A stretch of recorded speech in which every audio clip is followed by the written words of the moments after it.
Alright, hello. Now, yes, I know it's been a little while. Come on, just don't talk about that. So sorry for my absence of long-form videos, but since SEGA revealed some new Sonic stuff at Summer Game Fest, I rise from the dead like Dracula. Now, with this week being such a big week for video game news, and it not even being over as apparently a Nintendo Direct might be happening soon, possibly giving us a first look at Sonic Frontiers Definitive Edition, which I will be streaming live, so subscribe with notifications on if you want to watch that with me. First video back in almost a month, and it took 20 seconds for a subscribe promo. I know. Now, with SEGA dropping a lot of news at Summer Game Fest, it was obvious they'd have to show something for the Blue Blur, their iconic mascot. And also, with the huge audience that is usually present at Summer Game Fest, this would be the best time for them to show off the next big step in Sonic the Hedgehog video games. So, let's take a look at what we got.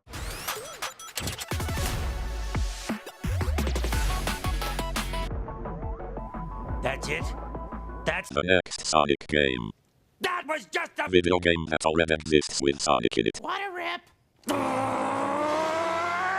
Sonic. Betrayed us! Now, despite me personally being pretty happy with the reveals that we ended up getting, the video I just showed you seems to be the general reaction to this information, with some people online and quite a few of you in my live stream chat expressing their disappointment with what SEGA decided to show us, being just a few new looks and reveals for CrossWorlds DLC, as well as a new Sonic Pico Park game. Now, me personally, I love the news of more CrossWorlds DLC. A second year of content was something myself and a lot of others theorized, adding a bunch of IPs to the game, like, come on, DC. Sonic and DC are close, you know it's gonna happen, come on, you know you do. And I don't know, someone else like Godzilla. And a Sonic Pico Park reveal really is surprising. Like, I don't know what to say to that. It's cool, I guess, but who at SEGA cooked this collaboration up, and why did they do it? Now, I can see where people are coming from in terms of disappointment at the CrossWorlds DLC. For some people, CrossWorlds has already got boring and they've moved on and are waiting for the next game. And some people don't even play or have tried CrossWorlds. So if you're one of those people where CrossWorlds is not your cup of tea, I can see how a reveal very CrossWorlds centered is disappointing to you. However, in my own opinion, I feel like the reason SEGA are dropping a second year's worth of CrossWorlds DLC in another wave is since this is a live service spin-off game. Their releases of DLC and constant festivals, new characters and new stages will get the players coming back for more. And with internal SEGA reports telling us that CrossWorlds was kind of a flop in their own standards, the second year of DLC is likely an attempt to bring hype and life back into the game again. Whether we're getting more free DLC is still on the table, as they haven't said anything on that. In fact, at the time of recording this, they still haven't revealed who the 3 free DLC characters are yet. I don't know what they're doing over there at SEGA HQ. Who is in charge? There are 2 people running SEGA, so in the case of this Mason, you do not know your stuff and need to be exiled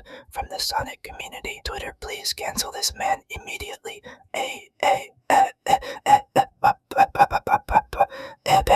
Now, Pico Park games seem to be pretty cheap and have quite the fanbase online and are pretty popular, so to play a game that seems to be a lot of fun with a lot of friends but also seems to have Sonic the Hedgehog in it, that's pretty cool in my opinion. I can see how there are people upset, like I said before, if you're sat there at 2 AM waiting for the next big Sonic game and SEGA flash a 35th anniversary logo in your face, filling you with hope and love for the franchise flashing before your eyes, seeing some CrossWorlds DLC and letting yourself get ready for what else they have in store and they're going to reveal here. Watching as Evangelion and Godzilla take their places as new CrossWorlds DLC and watching SEGA announce a new indie game. Yeah, I think I would be disappointed too. But me personally, I really enjoy there being a variety of Sonic the Hedgehog projects releasing all at once. We can be hyped for new CrossWorlds DLC with the Teenage Mutant Ninja Turtles dropping in July, and Aang and Katara dropping in October, and if you enjoy games with Sonic the Hedgehog in them, there now seems to be a lot of dates and projects that we can be excited and ready for, which is something that I discussed in a previous short of mine being a big problem with a lot of fans' perception on the 35th anniversary, and that part is over. We know what's coming next, but I see where people are coming from, of course. I will not be the I am defending billion-dollar corporations image. SEGA haven't really shown me a lot of love, so I'm not going to go to hell and back to defend them. But I won't lie, I am hyped to see this stuff. Now, there is the question of Sonic Frontiers Definitive Edition, as during Summer Game Fest, a listing popped up on Walmart for Sonic Frontiers Definitive Edition. It mainly seemed to be a placeholder, considering that Sonic Racing CrossWorlds stuff was in the imagery, and there was also a description full of Sonic Racing CrossWorlds. But with that page coming up, a lot of people thought that this is where it'd be announced, but it hasn't yet. But like I said earlier on in the video, there's a good chance that this will be revealed at a Nintendo Direct. Since the listing that popped up was for a Switch 2 edition, it seems even more likely that this is probably just a Switch 2 upgrade with improvements for the Switch 2, rather than being a big upgrade for all of the systems. And in terms of the next big Sonic reveal, there are still 6 more months left of the year, and I feel like we'll get some more news and information once the specific date is closer to happening. With that apparent Sonic Central coming soon, I believe that whatever cool and important stuff SEGA have for Sonic the Hedgehog will be showing up there. Whilst it could have been cool to see the first reveal with a trailer similar to Frontiers pop up at Summer Game Fest, I like Avatar, and Pico Park looks fun. So I will will wait patiently like the good little boy I am until Sega decides to feed me the tiniest droplet of breast milk, and I will enjoy it. Of course, have your own opinions, it makes us all human, but with all the negativity out there surrounding the announcement and all the new DLC, as well as it almost being a month since my last long form upload, I just wanted to get a video out with my thoughts and opinions. Let me know your thoughts in the comments down below, subscribe with notifications on if you haven't already, since I am the #1 Sonic the Hedgehog Summer Game Fest glazer there is. That is a proven fact, by the way, that is a proven one. And I will see you in a bit. Goodbye!